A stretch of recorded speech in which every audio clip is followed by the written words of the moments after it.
Здравейте, дами! Темата на днешния тренинг е акне и констипация. И това е много, много важна тема, защото ако имате хроничен запек, било наистина много трудно да излекувате акнето си устойчиво. Първо ще трябва да се справите с констипацията и едва след това фокусът ви трябва да бъде акнето. Защо и как ще научите с подробности в този тренинг. А ако до момента не сте попадали на мое видео или на моя публикация, нека се представя. Казвам се Ивайла Янкова и съм холистичен акне-терапевт. От повече от 8 години помагам на жени и на млади момичета с акне да изчистят кожата си, адресирайки основните причини за появата на акнето.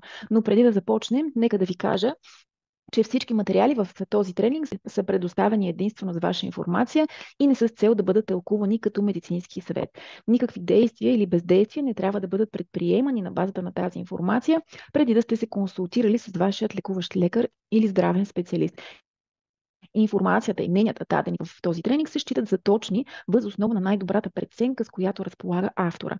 Всички, които не са се консултирали с квалифициран здравен специалист, сами поемат отговорност за евентуални вреди от предприети действия.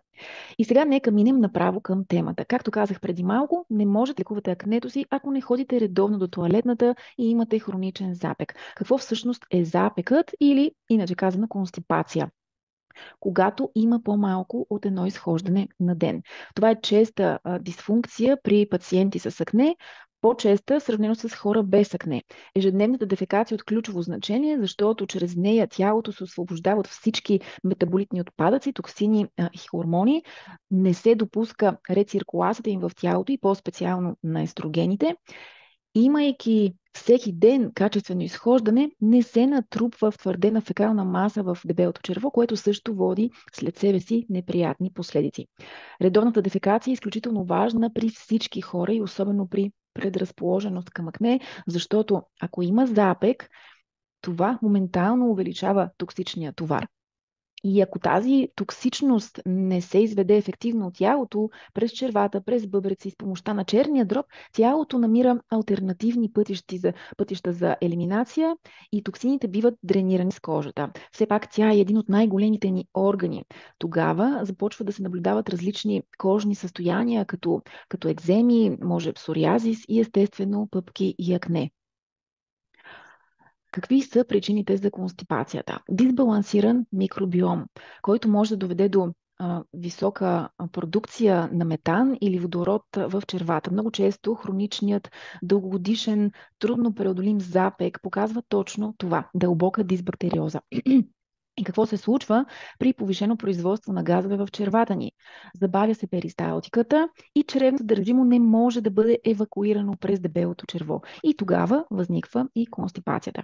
Има случаи, при които може да сте пробвали абсолютно всичко, но движение на червата няма. Тогава наистина трябва да се вгледаме по-дълбоко, да работим върху оздравяване на червата си и върху балансиране на микробиома си.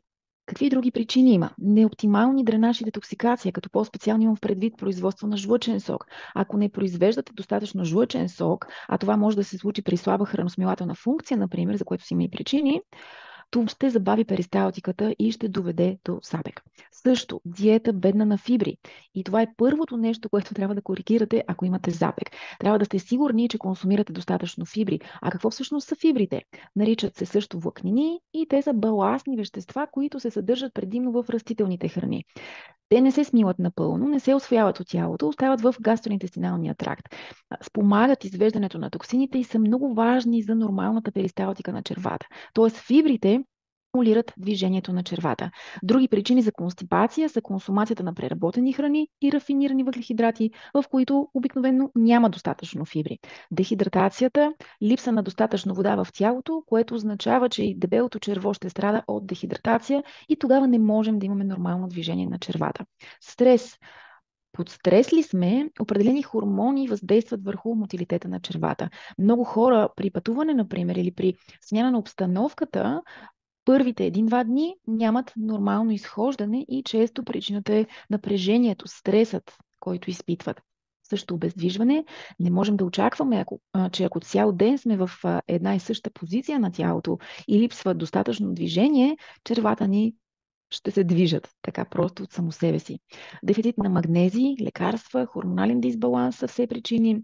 Липса на сън също, защото когато сме недоспали, това оказва ефект върху нивата на кортизола и съответно се дава отражение върху чревната перисталтика. Както виждате, има доста причини за хроничния запек и за да установите каква вашата картина и конкретните при вас причини, може да работите с опитен специалист. Като начало има няколко неща, които сами можете да въведете и да промените и да видите дали това няма да нормализира изхождането ви. Но първо, нека ви покажа защо и как запекът провокира акне. Предполагам, че се чудите. Излишните естрогени, токсини и метаболитни отпадъци се изхвърлят извън тялото през червата. Когато има хроничен запек и чревното съдържимо престоява в дебелото черво, те се реабсорбират обратно в кръвообращението чрез ензима бета-глюкуронидаза. Излишните естрогени и повишения токсичен товар увеличават акнето. Дренажна фония. Тази илюстративна фония показва какъв е пътят на елиминация на токсините от началната им точка до крайната им точка. Отляво на изображението можете да видите какво се случва, когато има ефективен дренаж в тялото ни и токсините се елиминират успешно през дебелото черво. А от дясната страна на изображението е илюстрирано какво се случва при запек. Можете да видите как дебелото черво е слабо проходимо и не може да изпълнява функцията си. Най-долният сегмент от картинката. Ако това е човек, то той ще има запек. Както виждате, черният поток става все по-плътен и все по-плътен и токсините постепенно се натрупват нагоре по фонията. Тоест, запекът не засяга единствено дебелото ни черво, ефектите му се предават към всеки орган, към всяка система от органи, както и на клетъчно ниво. Съответно, това, което се случва е, че заради констипацията токсините се връщат в кръвообращението, черния дроб и жлъчните пътища се натоварват допълнително и тялото се опитва да намали този токсичен товар, като и завежда токсините през кожата ни, през бъбреците, през белите дробове. Много често при кожни проблеми се случва това, което току-що видяхте, ни илюстрирах. И когато има констипация, тялото използва кожата, за да елиминира токсините. Съответно, ние трябва да сме сигурни, че дренажната фония на тялото функционира абсолютно оптимално. И веднъж, щом се справите с запекът и се подобри състоянието на червата ви, огромният токсичен товар намалява и кожата ви моментално ще го усети и ще се подобри значително. Представете си какво се случва с телата ни, ако години наред сме имали хронична констипация. Аз реално всъщност много добре знам, защото от тинейджърските си години, всъщност още от тогава, години наред, може би едно 10 години имала хронична констипация. В началото без дори да го осъзнавам. И така, как да се справите с хроничният запек? Ако имате дисбаланс в чревният микробиом, този проблем задължително трябва да се адресира. Газовете, отделени от бактериите, често предизвикват хроничен запек. В този случай съветът ми е наистина да се свържете с опитен практик, който да ви помогне, защото много неща могат да се случват в червата ви. Друго важно е да подкрепяте чернодробната си функция и по-специално производството на жлъчен сок. И както преди малко казах, това е важно за нормалното движение на червата. Повишаване на фибрите в диетата. Стремете се ежедневно да консумирате над 30, поне 35 грама фибри. Можете първоначално да свалите някое приложение, като например MyFitnessPal, и 1-2 седмици да въвеждате храната си в приложението, за да видите колко фибри приемате. Целта е да са над 30 грама фибри на ден. Ако към момента са много малко, не дейте да правите резки промени. Не ви съветвам изведнъж да започнете да консумирате много фибри, защото това пък може да предизвика отделяне на големи количества газове и да се подуете. Увеличавайте ги постепенно. Фибрите ще помогнат лекуването на червата ви, ще обогатят микробиома и ще подпомогнат нормална дефекация. Увеличете приема на вода. Минимум литър и половина на ден, като това зависи, разбира се, от различни фактори. А реално, ако решите да добавите половин изтискан лимон сутрин и да изпиете водата си сутрин на гладно, ще подпомогнете отделянето и на жлъчка. Магнезиев цитрат или магнезиев оксид. При дефицит на магнезий, често магнезиева добавка много помага за ежедневното изхождане. Ако решите да приемате добавка, отново съветвам ви пак да работите с терапевт, който да ви помогне да направите правилният избор на добавките. Магнезият, разбира се, не е решение за всеки, не е подходящ за всеки. Следващо помощно средство, това е пробиотикът. Пробиотикът може също да се използва за намаляване на запекът. Важно е да се подбере обаче, разбира се, подходящият пробиотик за конкретният случай.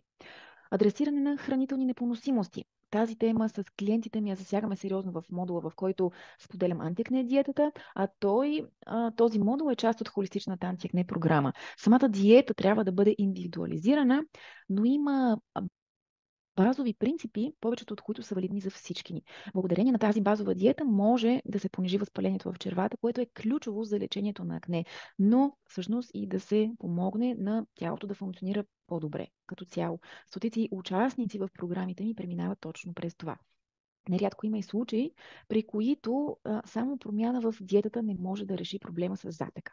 Ако диетата ви е перфектна според вас и все още нямате редовно изхождане, това обикновено е сигнал, че има по-сериозна, по-дълбока дисбактериоза и може би е необходимо да предприемете и по-сериозни мерки. Обърнете се към терапевт с необходимите знания в сферата и терапевт, който е насочен към лечението на акне. Редуциране на стреса и тонизиране на блуждаещият нерв. В холистичната антиакне програма адресираме и тази сфера.